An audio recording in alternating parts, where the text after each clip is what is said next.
Sophie Carter clutched her 6-month-old daughter Ella tighter as she made her way down the narrow airplane aisle.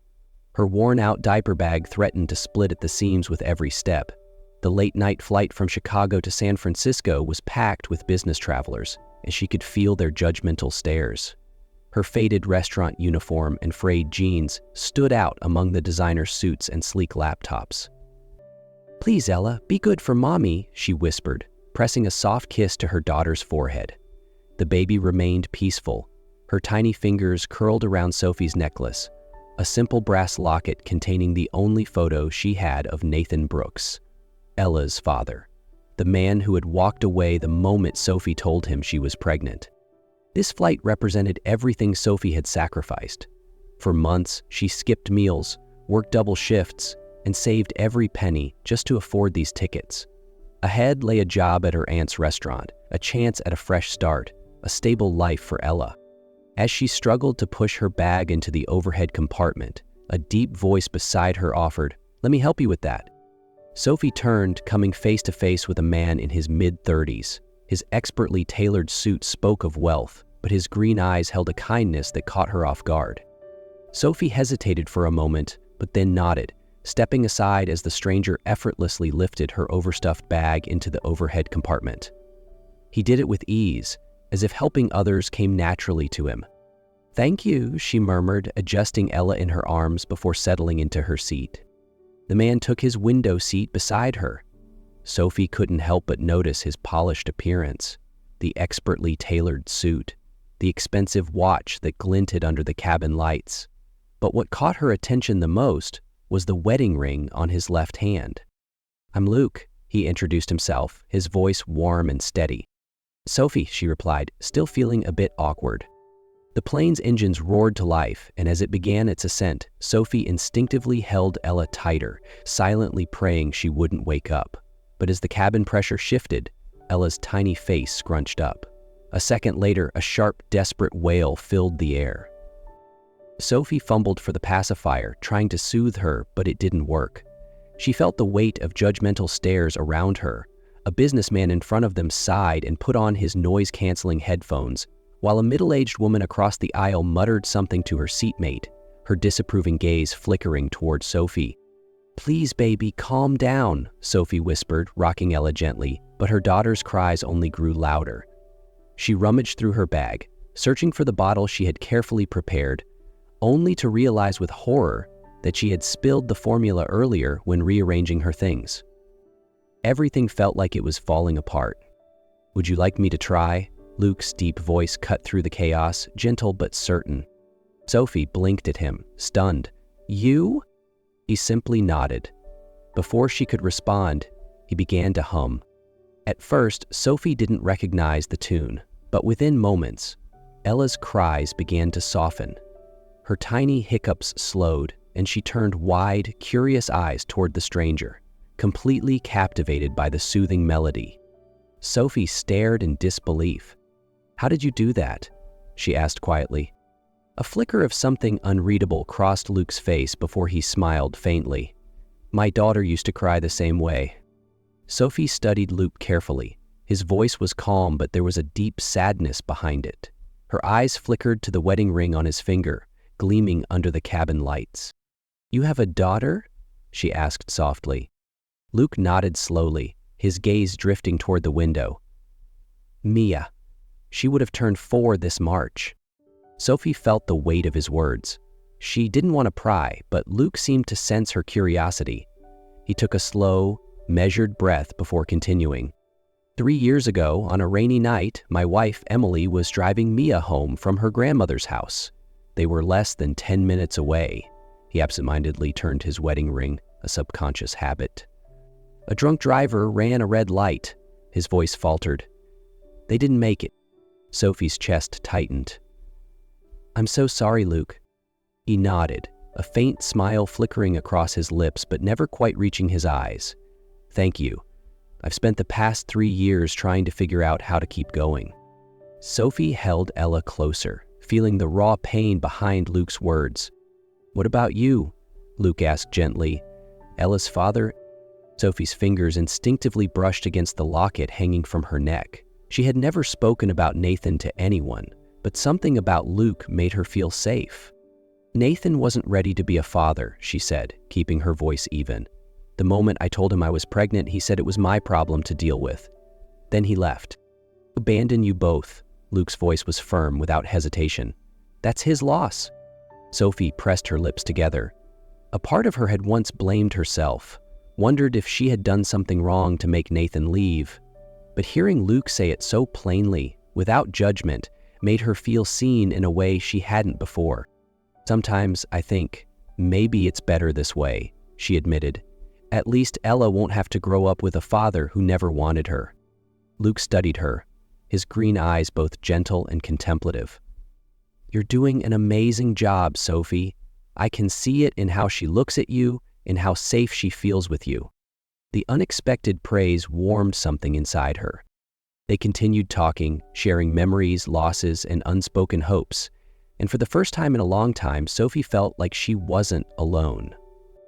Sophie stood up, gently adjusting Ella in her arms as the baby stirred. "I need to change her diaper real quick." Luke nodded, watching as she made her way toward the cramped airplane restroom. The moment the door clicked shut, he let out a quiet sigh and opened his briefcase. Inside was a thick envelope, Sophie Carter printed neatly on the front. His fingers traced the edge of the envelope, hesitating. He had planned to tell her from the start, to hand her this letter the moment they landed. But now, after everything they had shared, after the unspoken understanding between them, the stories of loss and pain, he found that he couldn't. Because the truth inside this envelope would change everything. Nathan Brooks, the man Sophie believed had abandoned her without a second thought, had died in a motorcycle accident 1 month ago. Before his death, he had hired a private investigator to track down Sophie and Ella. According to the documents Luke held, Nathan had regretted everything. He had planned to make things right, to support his daughter, but he never got the chance. Now his estate, a fortune amassed through tech investments, belonged entirely to Ella. Luke tightened his grip on the envelope, his chest heavy. He was the executor of Nathan's estate, the one responsible for handling the inheritance. But in this moment, he wasn't just a lawyer delivering legal news. He was someone who had begun to care about the woman sitting beside him. Sophie returned to her seat, adjusting Ella in her arms. "She's been so good, thankfully no more fussing." She smiled, but it faltered as she noticed the tension in Luke's expression. "Are you okay?" she asked, brows furrowing. Luke slid the envelope back into his briefcase and forced a small smile. "Yeah, just lost in thought." He knew he couldn't keep this secret for long, but he also knew, once he told her, nothing between them would ever be the same. The plane began its descent, the captain's voice echoing over the speakers, announcing their approach to San Francisco. Sophie adjusted her bag, ready to step off the plane, but when she glanced at Luke, she saw it. The hesitation, the conflict in his eyes. He was holding something back. "Sophie," Luke took a deep breath. "There's something you need to know." She frowned as he reached into his briefcase, pulling out a thick envelope with her name on it. "Nathan Brooks passed away last month." Sophie froze. For a moment, she wasn't sure she had heard him correctly. "What are you saying?" Luke met her gaze, steady but apologetic. "Nathan was in a motorcycle accident. He didn't survive." It felt like the air had been sucked out of her lungs. The name she had tried so hard to erase from her life was suddenly right in front of her again, suffocating her. "And why do you have this information?" Her voice turned sharp, defensive. Luke tightened his grip on the envelope. "Because I'm the attorney handling Nathan's estate." Sophie went completely still. "You? What?" "I knew about you before we met," Luke admitted. "Before Nathan died, he hired a private investigator to find you and Ella. He regretted everything, Sophie. He wanted to fix his mistakes." Sophie let out a laugh. "Sharp, bitter. Regretted?" She shook her head. "He had every chance to help me, but he didn't.